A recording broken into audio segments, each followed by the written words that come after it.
Olá, como vão vocês, meus queridos e minhas queridas? Espero que todos e todas estejam bem, sejam bem-vindos ao canal Ponderando com Caju, que trata de economia, gestão e finanças pessoais.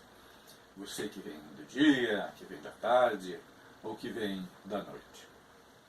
Hoje nós vamos sair um pouco do nosso assunto principal, que na oportunidade anterior nós conversamos a respeito de gestão da natureza.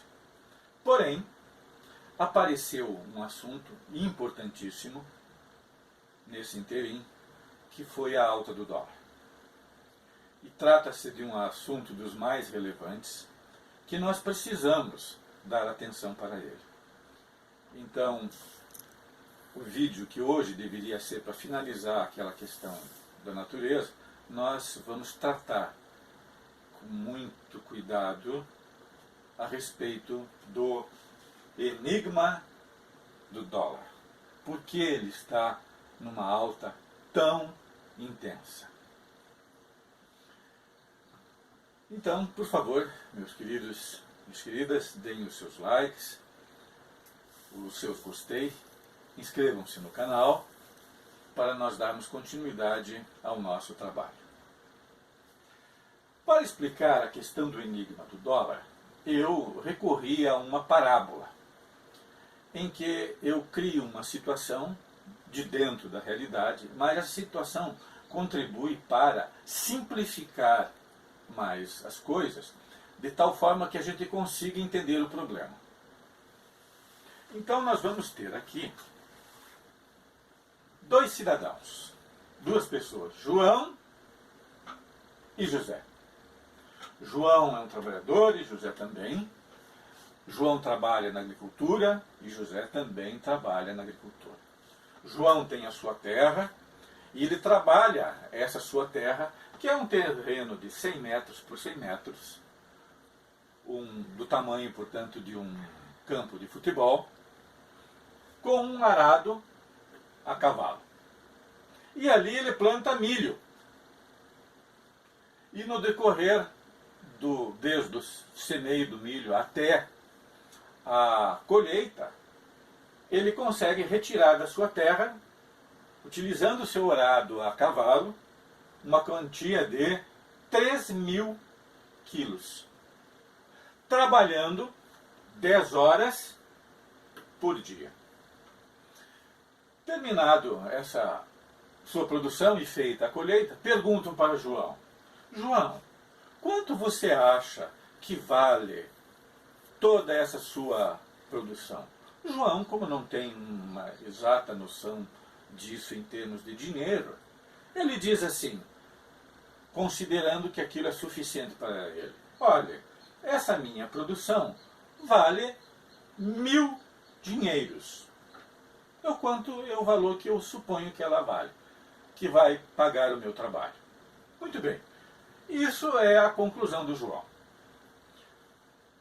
Daí, ao lado de sua terra, tem uma cadeia de montanhas. E ali, do lado dessa cadeia de montanhas, e tem um outro produtor, que é o José. E o José também precisa da terra para viver. No entanto, ele trabalha essa terra com trator e máquinas. Trabalha também as mesmas 10 horas por dia. O mesmo tanto, as mesmas pausas de descanso, mas trabalha exatamente o mesmo tempo. Porém, como ele emprega trator e máquinas, ele não vai colher 3.000 quilos. Ele vai colher 9.000 quilos, porque ele planta trigo, mas ele consegue obter 9.000 quilos na sua produção. Daí pergunto para José: José, quanto você acha que vale essa sua produção? José também não tem uma noção exata disso, e ele diz que para ele viver, para a sua família, a sua produção, aquilo vale 1.000 dinheiros. Isso é o que basta para o José. Porém, José não sabe da existência de João, porque aqui no meio tem uma cadeia de montanhas que separa um do outro. Passa um certo tempo, João e José se encontram um belo dia. José fica sabendo que João planta milho e João fica sabendo que José planta trigo. Daí os dois decidem trocar, porque um precisa do outro. Porque comércio é isso, é a troca de uma coisa que um não tem por outra coisa que o outro produz. E assim se fazem as trocas das mercadorias. Muito bem. Os dois se encontram, decidem trocar e vão conversando. Porém, o José percebe uma coisa, que trabalhando as mesmas 10 horas, o José que o João, o trabalho dele, do José, é 3 vezes mais eficiente e mais produtivo que o trabalho de João. José percebe que ele produz 9.000 quilos, enquanto o João percebe que ele só produz 3.000 quilos. Os dois olham isso, os dois notam essas diferenças. Daí, ao conversar, trocar ideia um com o outro, o José diz o seguinte para o João: olha, João, você tem 1.000 dinheiros e eu também tenho 1.000 dinheiros. Porém, tem um aspecto diferente aí, que o meu trabalho é 3 vezes mais produtivo que o seu, porque eu consigo, nas mesmas 10 horas, produzir 3 vezes mais que você. Então, esse meu 1.000 aqui, que está aqui, vale mais em termos de produção do que os teus 1.000.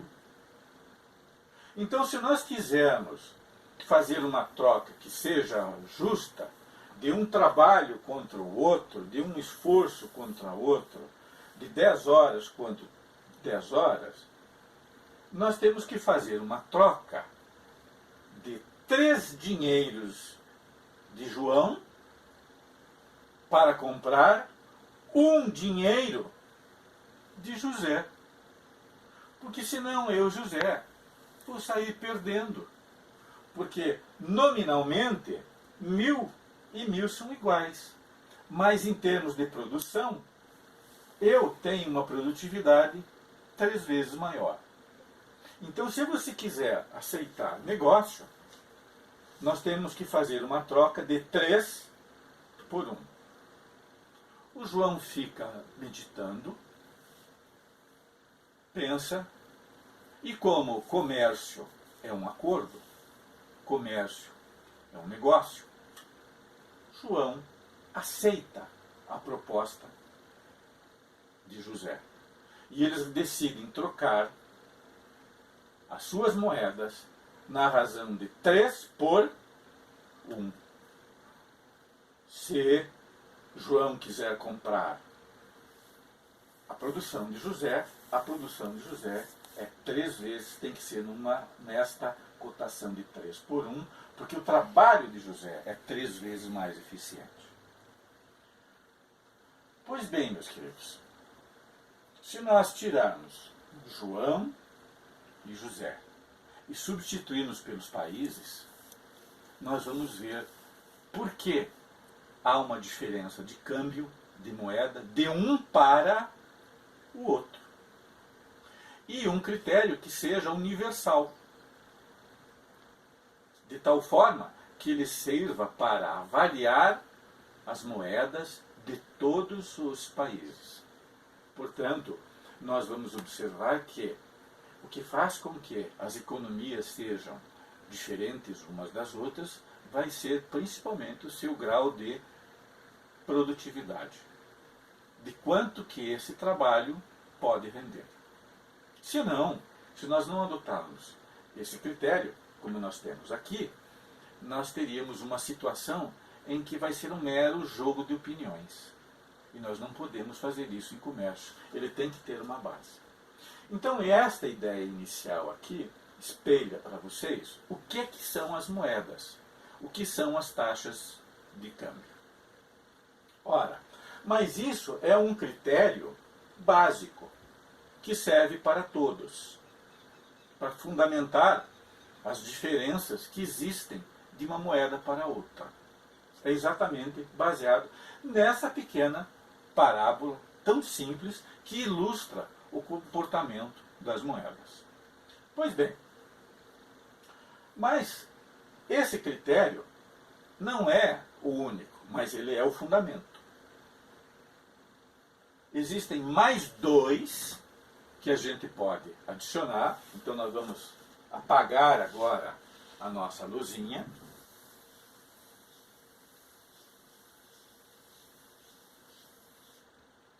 E vamos sintetizar. Critério número 1 é a eficiência do trabalho.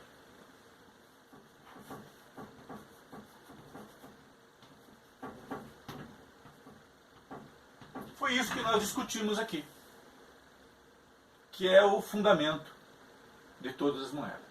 Por isso que elas são trocadas de uma maneira diferente. Segundo critério, que vai influenciar, é o tamanho das reservas cambiais.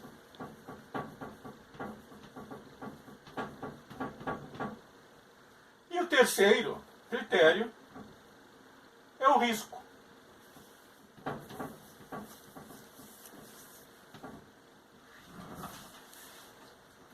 Nós temos, portanto, além da questão da eficiência, que é o fundamento, mais dois: o tamanho das reservas e o risco, embora eles estejam ligados. Nós vimos que o João, ele tem um nível de produtividade 3 vezes menor do que o José. Por isso que a moeda do José é mais forte. O José tem reservas cambiais e tem o seu nível de risco.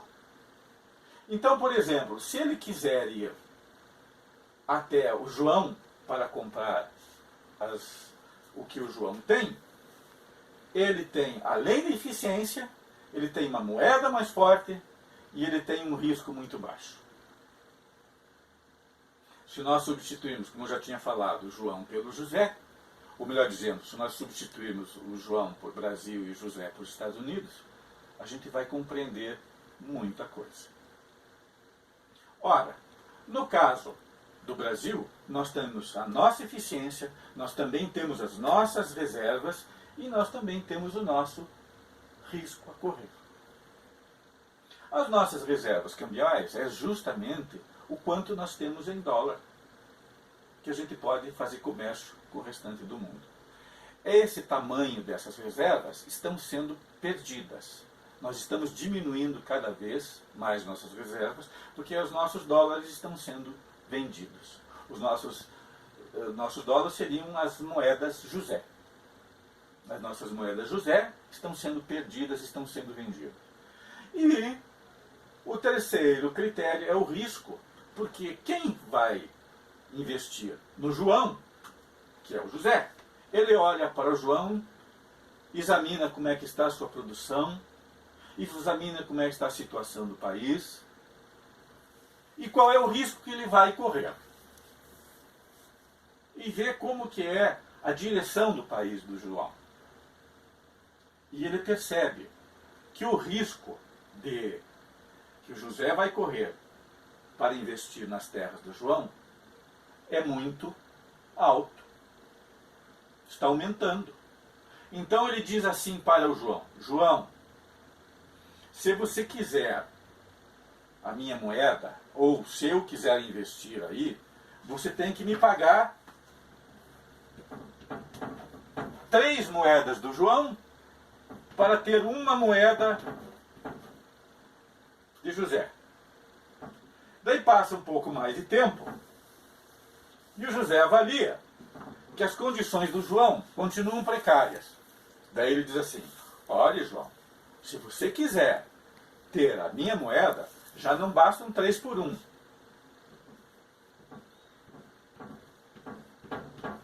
Você tem que me pagar 3,50 por 1.